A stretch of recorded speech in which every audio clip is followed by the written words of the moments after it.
Streets of Medellin during the 1970s, no one knew that two young men from the same family would change the course of history forever. One had the dream, the other had the mind.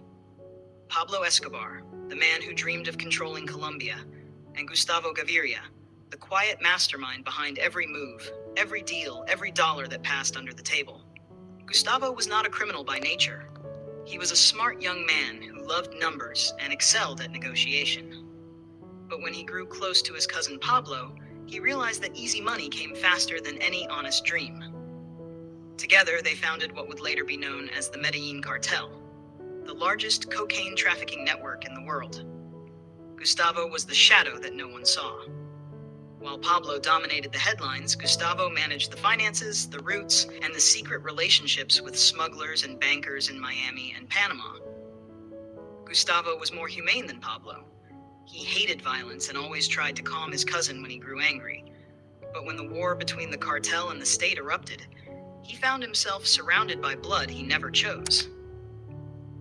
In 1990, Colombian intelligence began closing in on him. The US authorities wanted him, and rivals within the country sought revenge. While planning to flee the country, security forces raided his home in Medellin. On a cloudy day in August 1990, Gustavo Gaviria was cornered in his house. He did not fight, but he did not surrender.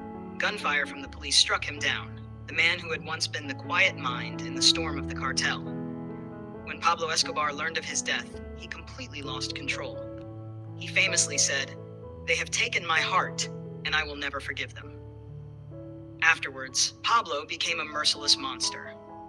Gustavo's death was the spark that set Pablo on a path of fire and blood across Colombia.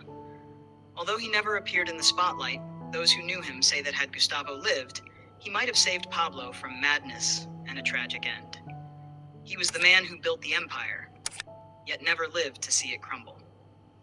Thank you for listening, and don't forget to subscribe to the channel to hear exciting stories every day.